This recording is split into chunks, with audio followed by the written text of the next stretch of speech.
Hello, right. I'm excited about today's presentation. I'm going to have to hope that I can master screen sharing in this because I haven't done that for a very long time, but I have had a little practice. The whole purpose of this session is to give you a tool that you can use from now to help you have a balanced Christmas. Okay. And where this comes from, okay, I'll give you the context first. So you probably know that I spent most of my adult life on a diet from about being 13. And, most of those diets, as they progressed, meant sticking to more and more rigid rules. So no carbs, no chocolate, no sugar, no breakfast, whatever it was.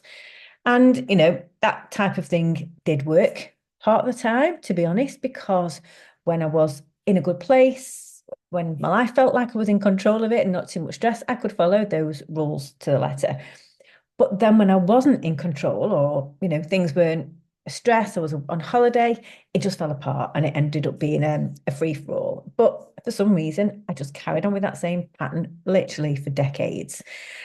But then a few years ago, and it was definitely a perimenopause thing, I just stopped and I just got fed up with it all. And the sort of idea of just hanging on to all those rules and just the heaviness that comes with that, just tiny brain in knots, it just felt too hard. So I just had enough of it. And I literally overnight said to myself, I can just picture myself actually in the kitchen one day just thinking, I can't do this anymore. And I didn't, which meant without all those rules, I could eat what I wanted. And that just felt amazing to not have that restriction. And, all the things, I mean, to be honest, I was eating all the things that I ate anyway before, but this time I could eat them without feeling guilty or restricting myself the next day because I felt like I'd overdone it. And that just really felt great. So I might feel like some chocolate and I'd go and make a cup of tea. I've always got my cup of tea.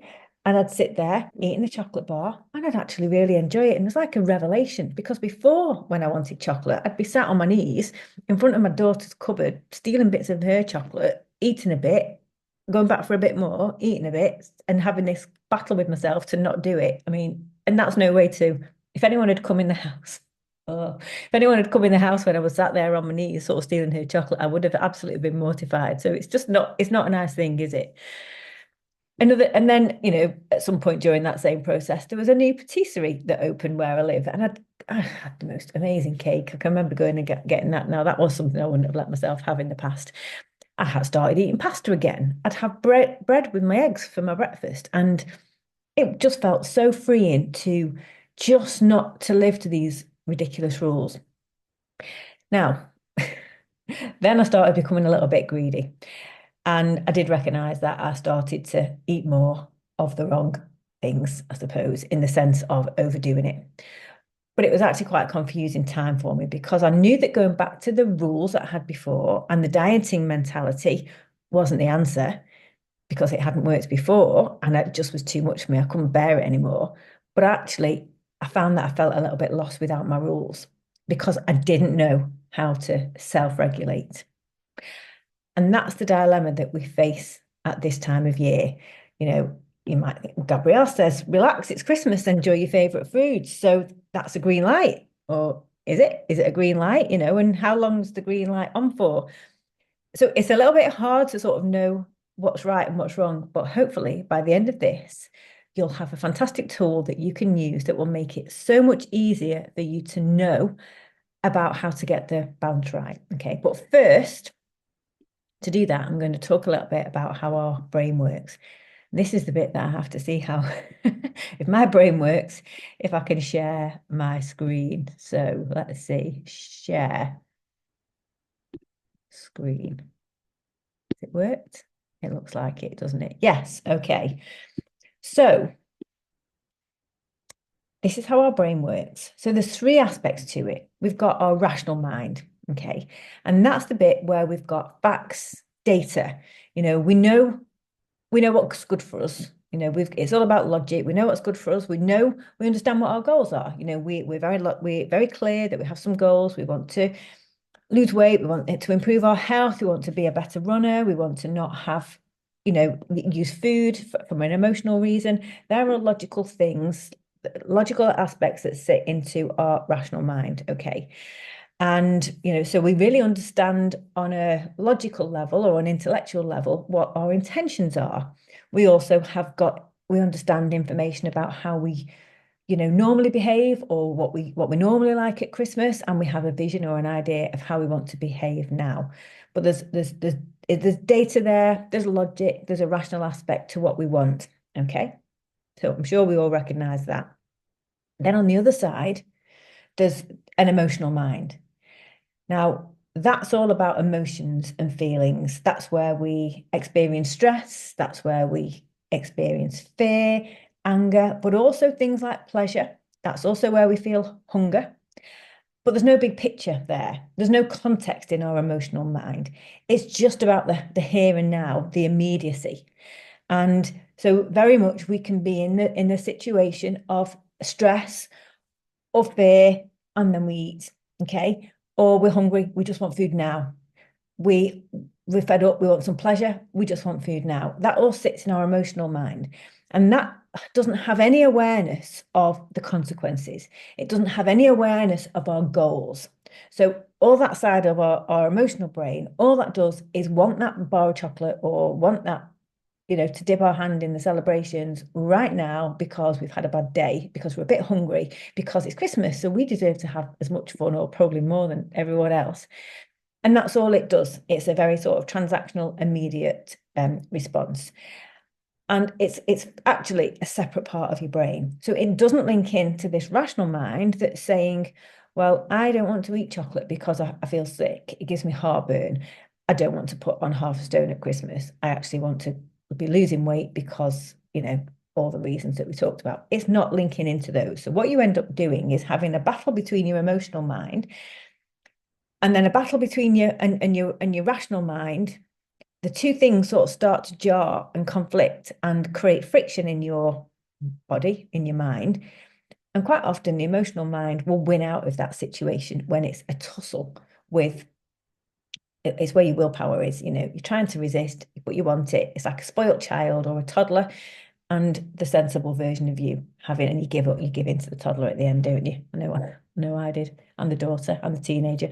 And then in the middle, we have this wise mind, and that's saying, I feel this, I know this, so I will do this. Okay. So I feel like I need some pleasure, but I know it's because I've not looked after myself properly, or I've been burning the candle at both ends. So I will, instead of having a chocolate, I'm going to go make myself a cup of tea, get a book, and have 5 minutes of peace. So this wise mind is able to sit in the middle of the rational aspect and the emotional, and come up with be the sensible one in the middle, basically. Okay. Now that's all very well and good. Now, but this is how I remember this and how I apply it to a real life day-to-day situation. Okay. Okay. This is where can I change my, just bear with me. I've got two charts and it's not letting me do it. Maybe there. There. Okay. So hopefully you can see that. So I have to think about this as little personas, because then that helps me, actually makes a big difference to how I can respond to that in real life, in a real life situation. So my rational mind is a boring professor, let's say. So I've got this unfortunate woman over here who's very prim and proper and very boring and has all the data and has all the facts and is just like a machine. Okay. Sort of forget about her. Because what I have on the other side is really in real life situations.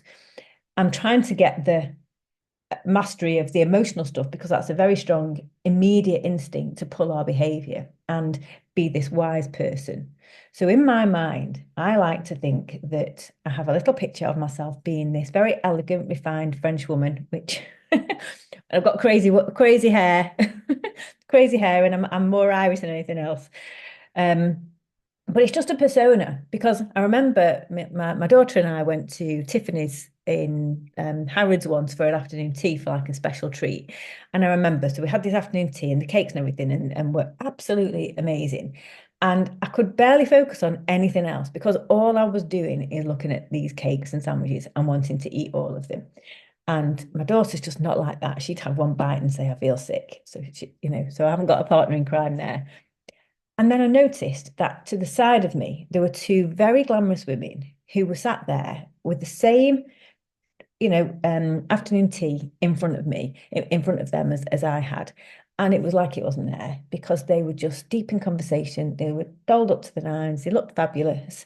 And it was really like the food just didn't matter to them at all. And that sort of resonated with me, and the idea of sort of conjuring up this persona of someone who's very elegant, who's very refined, who is aware of everything and enjoying the whole thing.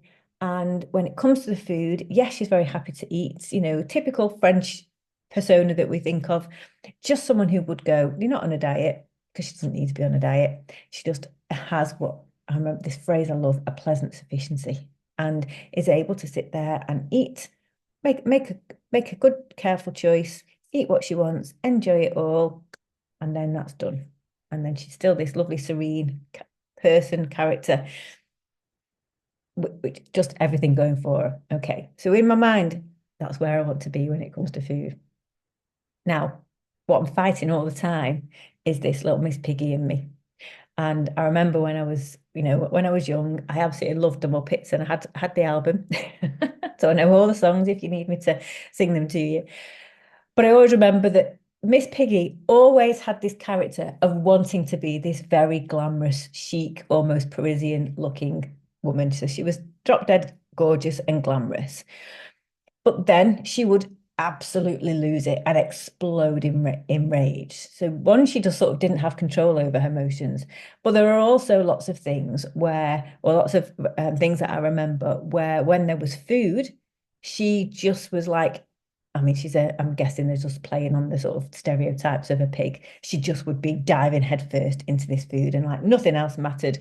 Her sort of carefully put together image didn't matter because suddenly she was just overtaken with this urge to plow through everything that was there, and didn't care, and instead of be this maintaining this wonderful elegant persona that she was trying, she was just almost, she was just an out of control glutton at the end of the day. And it was quite funny, and that was how that played on. So I have this little battle, not little battle in my mind, but I have this sense that there's times when I behave, and it's true, I have done.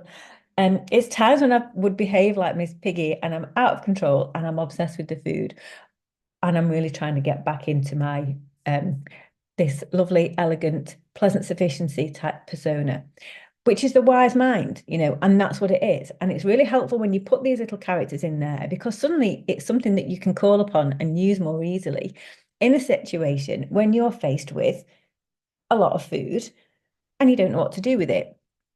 Okay. So I don't know if I've left my screen because I just want to go back to my notes.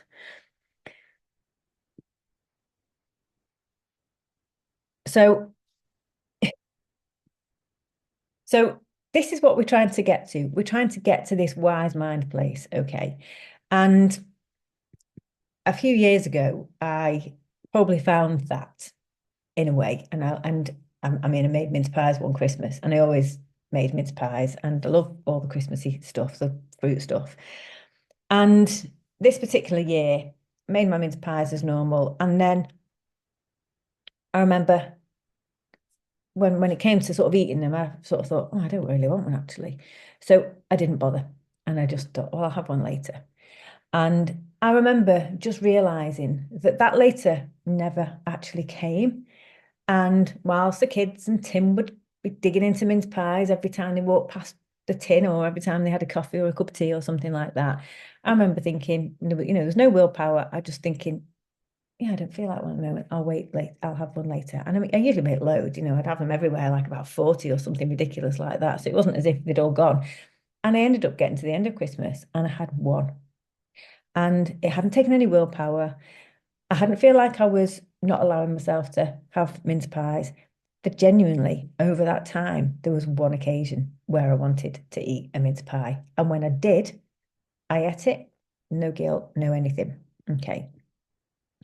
So this is something then to think about, is to imagine. well, I mean, I know that a lot of you and a lot of the ladies on the program have already experienced that going out for meals, going on holiday. There's been a few people that I've seen who've had afternoon tea since they've been doing it. And, on those weeks, they can still lose weight. So, these foods in themselves, the mince pies, the Christmas, the whatever else, they don't cause weight gain. What cause weight gain is just going over the top and eating more than we need. Okay. But what happens when the ladies on my program have gone on holiday, they've been eating mindfully, and that's meant stopping when they've had enough, being selective about what they do have and what they don't have, and also focusing on being present for that whole occasion. It's not just me in the afternoon tea shop and I can't concentrate on anything because I'm looking at the cakes and having a battle with myself whether to eat them or not. They're equally present to everything else that's going with it, everything else that's going along. And with practice, that's where we want to be, because we can exercise that. And, we can learn to spot when the out of control Miss Piggy is taking over and being greedy. It's there, it's there, so I'll have it, or being out of control, to automatically going to food as the answer, versus actually being this nice, refined, wise version of ourselves who knows that we can have anything that we want, but really knows that she's not a dustbin. She can't fit it all in. She won't even enjoy it all if she eats all of it, because it doesn't work like that. We know that when we've overeaten, when we have too much food, we feel terrible afterwards. There's a consequence to our bodies. It struggles, it doesn't digest properly. We've got heartburn, we feel terrible the next day. We have a food hangover, all of this stuff. So she knows this. So she'll have what she wants, she'll enjoy the nice things, but in the right amount. Okay.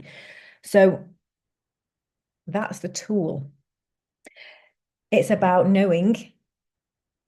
understanding what that centered position feels like, when you're in the middle of the rational mind and the emotional mind, and being aware of being able to make the right choice for you at that point in time.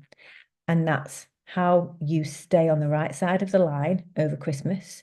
You know what your wise mind is telling you, and you're watching out for Miss Piggy and when she takes over. So, that when you have that one mince pie or the mince pie or the cake that the wise version of you says is fine, and you're looking forward to it, and you're going to sit there and it's not going to cause any problems, that's when you have it and you feel completely guilty.